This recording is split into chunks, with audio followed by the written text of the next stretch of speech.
welcome back to my YouTube channel. My name is Sarah and this is Sarah's Desk. On this channel, I talk about opportunities, I talk about monitoring and evaluation, I talk about tech, I talk about everything in between, guys.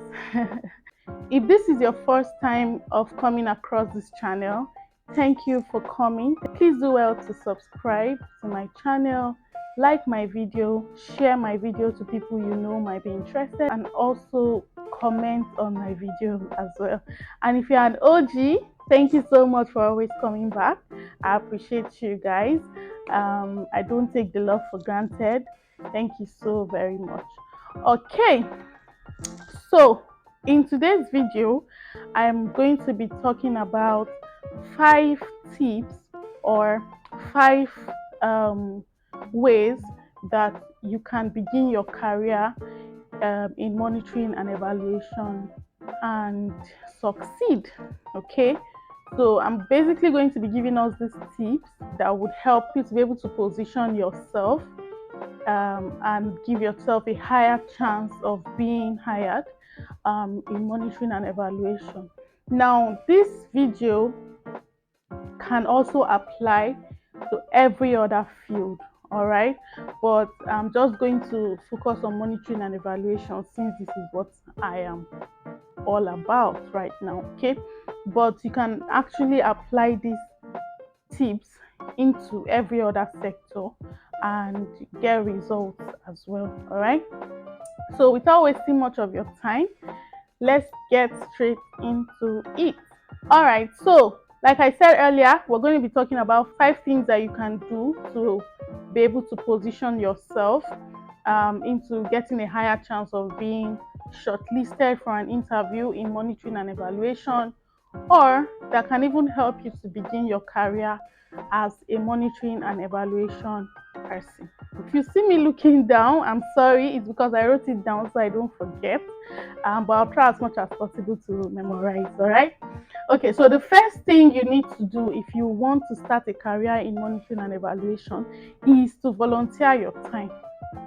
Now, if you're interested in monitoring and evaluation, for example, which is our focus, but then again it can also apply to other professions or other kinds of jobs. If you're interested in monitoring and evaluation and you are, you come across like an organization where they do monitoring and evaluation, volunteering your time is when you go to that organization to ask to work for free. Okay, so basically you're volunteering and you shouldn't expect to be paid anything while volunteering. Okay, if the organization decides to pay you, lucky you, but don't expect to be paid when you offer to volunteer your services. Now, the good thing about volunteering your services is that you get paid not in cash now in some cases, but in kind. So you get to gather experiences which a lot of organizations require before they are able to give you like an entry level role. You need to have some level of experience to be able to take on an entry level job. All right, so volunteering your time is going to fetch you that experience that you need. So it's going to help your skills, especially in that organization, because now in that organization you now have like an upper hand, an edge, because you're already in the system. So the second thing you want to do if you're looking to start a career in monitoring and evaluation is to find a role model. This is very important, guys. You want to find somebody that motivates you, somebody that has the skills that you're looking to learn, somebody that is good on the job, okay, somebody that you can look up to in that career, that's now in monitoring and evaluation or in the career that you have chosen. All right, now if you find yourself in a place where you're volunteering to do in monitoring and evaluation, it could be the manager of that department, it could be just an officer that is in the department that you like how he works, that has the skills that you're looking to learn. Work closely with those kind of people. They're the ones that will now teach you basic things that you need to know, and even advanced things that you need to know as a monitoring and evaluation person.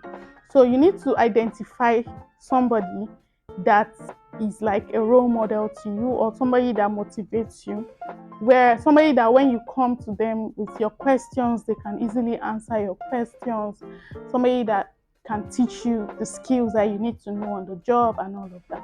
All right, it's very important to have a role model. Now, the number three things that you want to do when you are looking to start a career in monitoring and evaluation is to find and be part of a community of practice. Now, a community of practice is a group of people that have a common interest and come together to, talk about their interests and, open up opportunities for themselves. All right. So, a community of practice in monitoring and evaluation is a group of experts that come together, talk about monitoring and evaluation, refer themselves to different jobs, bring out job opportunities, teach skills, discuss topics around monitoring and evaluation and all of that. All right. So you want to be part of that kind of community. I'll give an example. I'll give some examples of those kind of community that you can be part of if you're looking to start your career in monitoring and evaluation. So we have national associations in different countries in Africa. There is a National Association of Evaluators in Kenya. There is Association of Evaluators in Ghana. There is National Evaluation Association in Nigeria as well. And there is also a continent-wide Association of Evaluators for Africa. All right. Now, there are also private community of practices where you can easily join and learn monitoring and evaluation. There's one in Abuja. It's called Clone House. All right. Clone House is a private community of practice where they bring out opportunities in monitoring and evaluation. From time to time, they do like webinars in monitoring and evaluation topics that might interest you. Also dish out like opportunities in monitoring and evaluation. When there are openings in other organizations, they compile those openings and you can get to see those on their website. They also offer like training courses that you can take and get certified. Most of their courses are paid courses, so if you can afford it, why not? I'm going to put the website for Clone House in the description box. There is also another community of practice which is online. It's called Eval Community. So Eval is short for evaluation. So it's evaluation community where they come together, to teach monitoring and evaluation. It's just like Clone House as well. They also bring opportunities in monitoring and evaluation, or they point you to resources in monitoring and evaluation, basically. All right. Yeah. So that's another one. And there are some WhatsApp groups for monitoring and evaluation, which I also belong to, where you can ask questions that has to do with the job, and you have a lot of experts there, so you can easily get your questions answered. All right. Now, the number four thing that you want to do when you're looking to start a career in monitoring and evaluation is to prepare a professional CV. You want to have like a comprehensive CV that is not complicated. All right, you want to be straightforward with all your entries in your CV. So your CV is a document that has like your name, your vision statement, your skills. It shows the skills that you have. It also shows your work experience, maybe from way back. It also shows your academic qualifications. So basically that's what your CV should contain. So if you want to write a professional CV, there are websites where you can build your CV. There is a particular website, it's called Allison. Okay, I'm going to put the link to the website in the description box down below. There you can, if you click on the link, go to the website, register first. You have to sign up before you will be able to use the services on that website. Okay, so on that website you can easily build your CV. You can also take free courses on that website. But then if you're taking courses on that website, just note that you might need to pay some money to get your certificate, because it's not based in Nigeria, it's based in the US. So if you do any course on that website, your certificate would either be mailed to you, or it will be shipped down to Nigeria for you, or to wherever it is that you took the course from, okay, or to an address of your choice.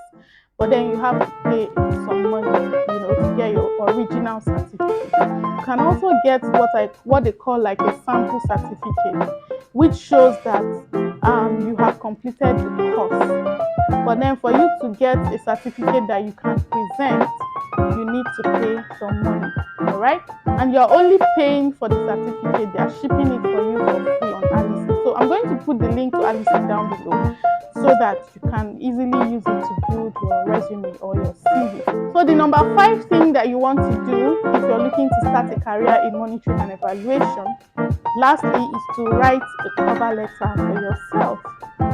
Now, a cover letter is very important, because your cover letter speaks for you. Wherever you cannot reach physically, your cover letter speaks for you. So for example, you apply for a job, the employer only sees your cover letter and your CV.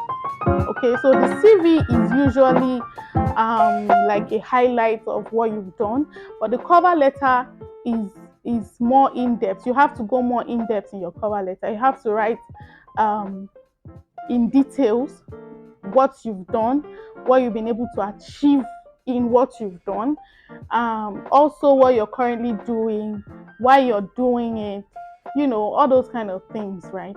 So your cover letter basically speaks on your behalf when you're not there to talk for yourself. That's why you need a top-notch cover letter. All right, so your cover letter tells your potential employer why you should be hired. These are the reasons why I want you to hire me. I have social experience, I achieved this, and those kind of things. Okay, so you need to have a cover letter. Don't ever submit an application without a cover letter, because it gives your application an edge over applications that come without cover letter. There you are able to give in details what you have been able to achieve. Okay, so those are the 5 tips that I have for you today. I have a last tip for you, very important tip. If you're actively applying for jobs, right, if you see a job placement or a job advert, apply for it immediately. If it's possible, the very day the advert comes out, just apply immediately. I'm saying this from my experience, okay? In the past, I usually wait until maybe the last day or the application closing date before I apply for job, because I usually like procrastinate, and then I'll wait till almost the last day of the job opening before I apply. I realize that sometimes I even forget about it until it closes, and I come and realize, oh, this job, I even saw it that last week and I didn't apply, and all of that stuff. So I started applying immediately. Sometimes I apply the very day it comes out, and I realized that there were changes. I realized that I got more shortlists, I got more interview invites or test invites after I started to apply early. So I asked a few HR friends of mine, 2 people actually. I asked them why was that, and they told me, oh, that a lot of times they get a lot of applications, and so it's easier for them to just long list or short list the first day, second day, the third day, most times maximum the third day. So once they do their shortlisting for that first 3 days or 4 days, now they've picked out the people they want to pick out.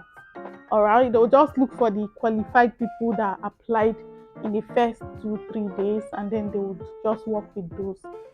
So you want to apply for jobs as soon as you see the advert. So thank you very much for sticking with me to the end of this video. I hope that you've been able to learn a thing or two, and I hope that you're going to apply some of these tips that I've mentioned, and I wish you all the best. Okay, thank you very much once again. Please don't forget to like this video if there are other tips that you have for us, put it in the comment section down below, for other people to learn from it. Okay, don't forget to share to other people that might be interested in these things. All right, thank you very much once again, and I'll see you in my next video. Bye.